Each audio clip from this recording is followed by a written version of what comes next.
Hey everybody, Rich Sealing here, and I want to talk to you today about the effect that mentorship has had on my learning photography, and in particular today about learning how to print and learning how to edit to bring out the expression in your photographs.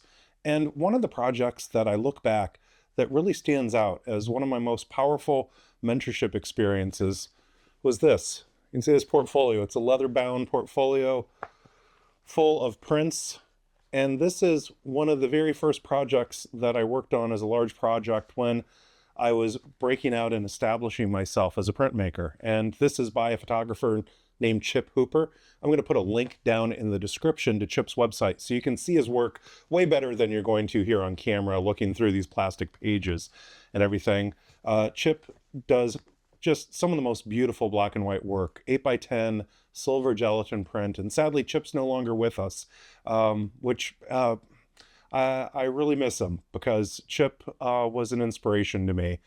And it's this project that started it all.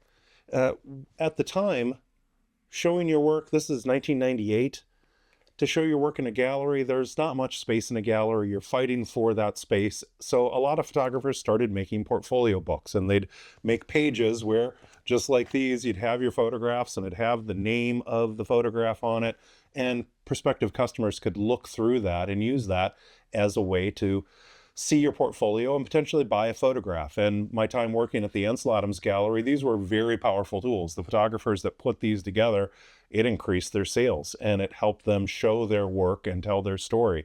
So Chip was producing these with actual darkroom prints, going into the darkroom after his very arduous day job and making silver gelatin prints that were dry mounted onto pieces of cardboard or mat board and stuck in these pages. And it wasn't a sustainable solution. So Chip and I met when he had a exhibit at the Ansel Adams Gallery, and he found out what I was doing. He said, "Hey, do you think we could make one of these with these inkjet prints?" And at the time, 1998, very primitive, no color management. The Epson desktop printers were business printers. Color was, it's pretty amazing what it did, but by what we have today, nothing, and no way to make that color match. In fact, well, I'll tell you about that later, but how difficult it was to make these match because that's where the learning took place. We took these photographs. Chip had an AGFA scanner, which at the time was considered the best flatbed scanner for black and white prints, and we scanned in these prints, and then I worked on them on this little 14-inch monitor that was not color accurate, not color calibrated, and then we printed them out. That was the proofing process, and I tried to make them on that screen that looked nothing like these final prints. I tried to do edits to make it look like his silver gelatin print, and I'd spend all day doing that, and Chip would come home from work and go through everything and tell me, okay, look at this area. I need some more contrast in there. This area is too dark. That area is too light. You know, all the while I'm working at this, trying to make this look exactly like what I thought the print looked like. And I get it to a point where I think, okay, I've got it, you know, and I'm in my not quite 30, mid 20s. I'm thinking that I really know what I'm doing. And then I start to see, wow, there's a whole nother layer of vision, of clarity, of the bar of what constitutes a match, what constitutes the vision that Chip was portraying through these silver gelatin prints. And I knew they were beautiful prints. I saw the beauty in them, but there was a layer even deeper that he helped me see by walking through those prints every day for about a week. And then on subsequent occasions, showing here, look, you need to bring that out. Here, you need to do that. And what that did is it trained my eye. It trained my eye to see things, one, that I just didn't see before that, even with a lot of experience at that point, a lot of time looking at fine art prints in my time working at the Ansel Adams Gallery, a lot of time through college and museum exhibits and all this.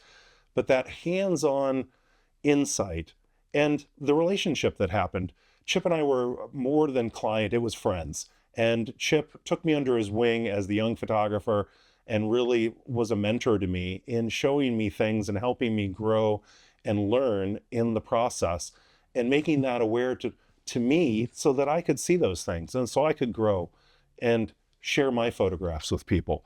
So that effort that Chip put into me and actually cared about me seeing it and learning it all with the end, we wanted the objective, but through that, I really learned how to see to the next level. And when I look back, there's a lot of incredible experiences with a lot of people that I owe a lot of thanks to, who showed me things and gave me a piece of the puzzle here and there that I was able to fit in.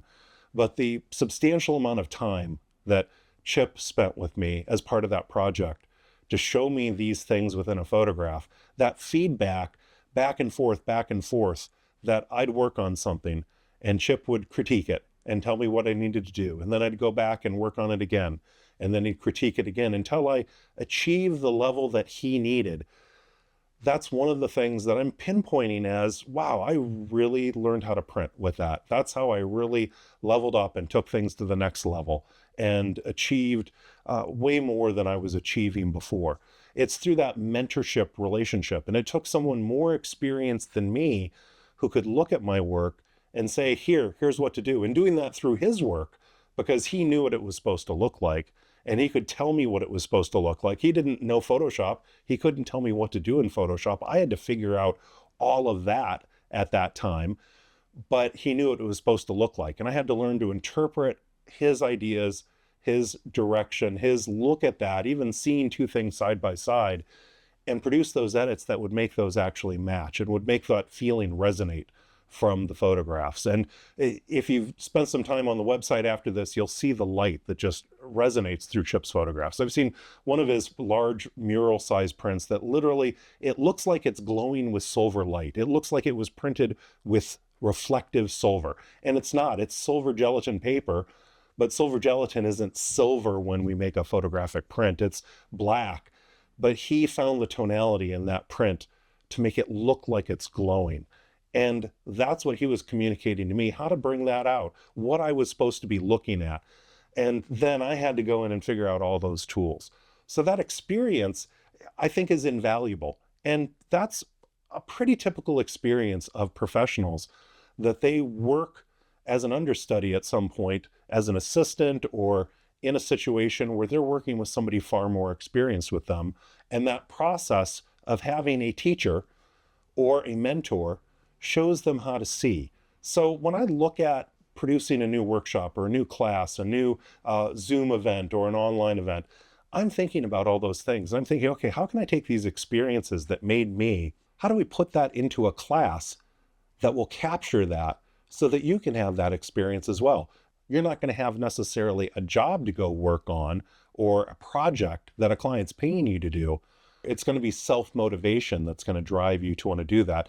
And I'm wrapping that into the products that I'm making. I'm trying to make experiences where it will give you that feedback throughout. It'll give us a chance to interact and show you that you'll work through the same kind of problems I have to work through every single day, every single time I edit a photograph, and the same kind of things you'll have to work through every time you edit. But coupling that with the experience to learn how to see, because in the end, that's what we're learning. YouTube is filled with limitless videos on, look at this tool in Lightroom and look at that tool in this application.